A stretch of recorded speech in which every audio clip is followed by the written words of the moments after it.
No começo do século XX, quem aportava no Rio de Janeiro fazia isso morrendo de medo. O mundo considerava o Brasil um lugar podre, insalubre, pestilento. Febre amarela, varíola e peste bubônica eram algumas das doenças muito bem estabelecidas no Rio de Janeiro. A incidência delas era tão alta que gerava desconfiança do resto do mundo em relação ao Brasil. Isso diminuía a capacidade do país de receber imigrantes e afetava até a balança comercial. Mudar esse quadro foi a maior preocupação de Rodrigues Alves, que governou o Brasil entre 1902 e 1906. Esse presidente entrou para a história como o homem que combatia epidemias, às vezes de forma até meio cruel, gerando uma revolta. Rodrigues Alves morreu de gripe espanhola, ironia das ironias. Mais de um século depois, o Brasil pode estar voltando a ter fama de lugar podre, insalubre e pestilento. O mundo já manda sinais de como nos vê.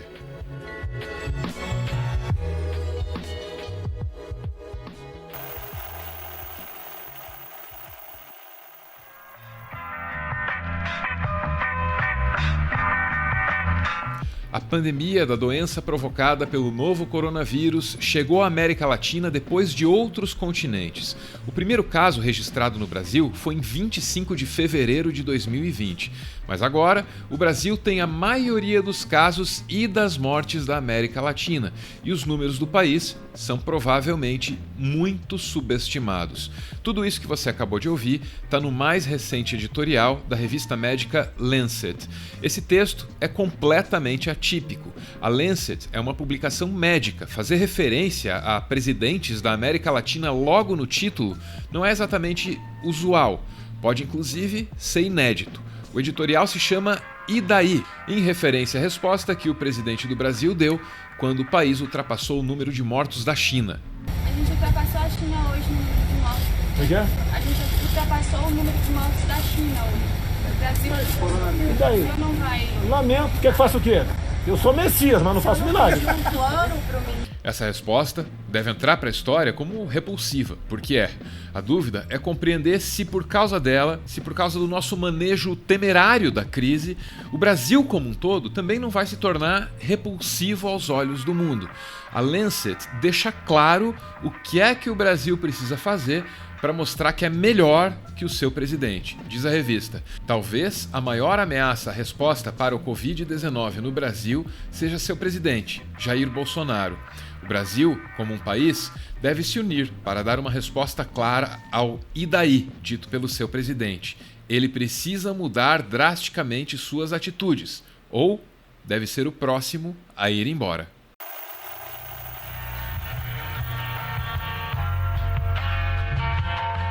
Esse é Alberto Fernandes, o presidente da Argentina. Essa coletiva de imprensa aqui foi convocada no dia 8 de maio. Aqui, o presidente argentino estava avisando ao país que a quarentena obrigatória seria mantida pelo menos até o dia 24. É claro que ficar mais algumas semanas trancado não agrada a nenhum argentino, mas é isso que precisa ser feito.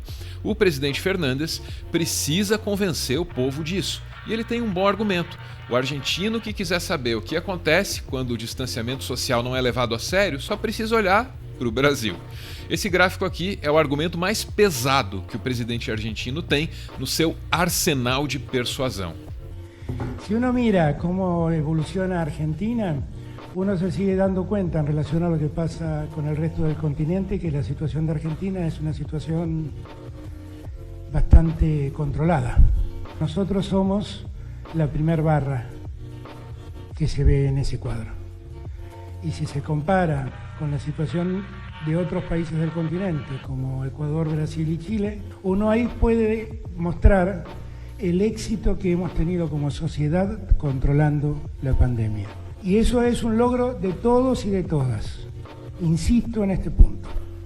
Ao contrário do Brasil, na Argentina, a circulação é restrita e fiscalizada. Mesmo quem está na rua realizando alguma das atividades reconhecidas como essenciais, precisa ter na mão uma autorização para se deslocar. A diferença se expressa nos números.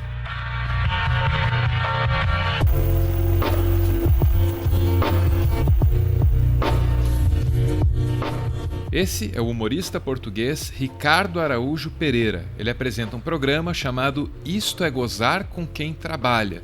Nesse programa tem um quadro chamado Palermas de Outros Países. E isso é tudo que você precisa saber. Ainda na rubrica Palermas de Outros Países, o presidente do Brasil disse isto. O brasileiro tem que ser estudado. Ele não pega nada. Vê o cara pulando em esgoto ali, sai, mergulha, tá certo? E não acontece nada com ele. Não. No Brasil ele não pega nada. A gente mergulha no esgoto e está tudo bem.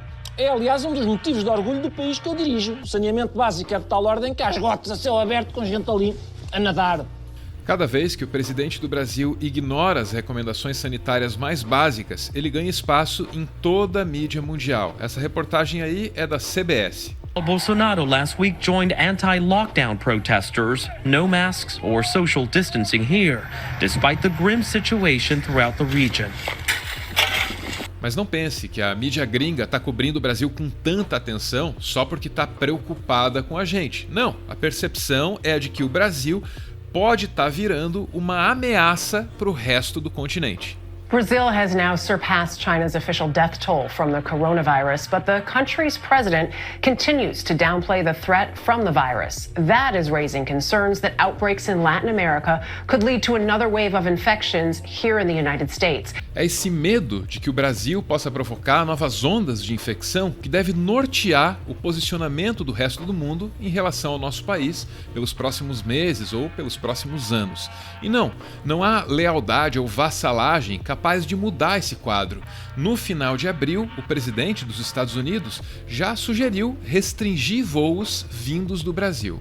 Brazil has pretty much of an outbreak, as you know. They also went a different way than other countries in South America. If you look at the chart, you'll see what happened, unfortunately, to Brazil. Eu não concordo com nada, nem discordo. O que ele achar que tem que fazer o país dele, faz. Se vale para lá, vale para cá. O país é nosso e devemos fazer nossas escolhas. Talvez já esteja na hora de seguir aquele conselho da revista Lancet.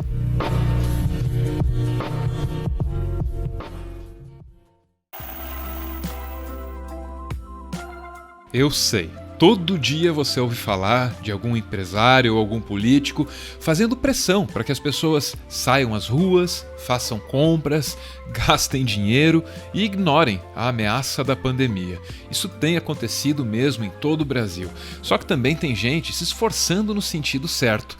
Em Curitiba, um grupo de empresários, liderados pela minha amiga Jana, lançou um movimento chamado Fechados pela Vida. Esse movimento tenta fazer a coisa certa, mas sofre pressão de quem quer fazer errado e arriscado. Essa iniciativa é de Curitiba, mas bem que poderia ser nacional. Se você tem um negócio e quer fazer a coisa certa, cola lá, Fechados pela Vida.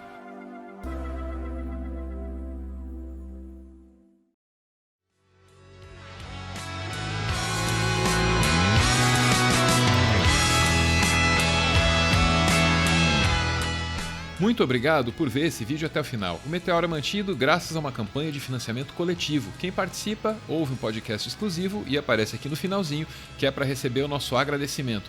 Hoje a gente está vendo aí o Jailton e a Tânia, os dois direto de Munique.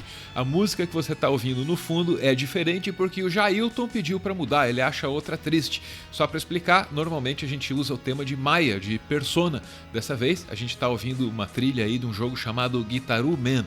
Aqui no Meteoro é muita trilha de jogo. Influências pessoais, né, gente? Beijo, gente. Obrigado.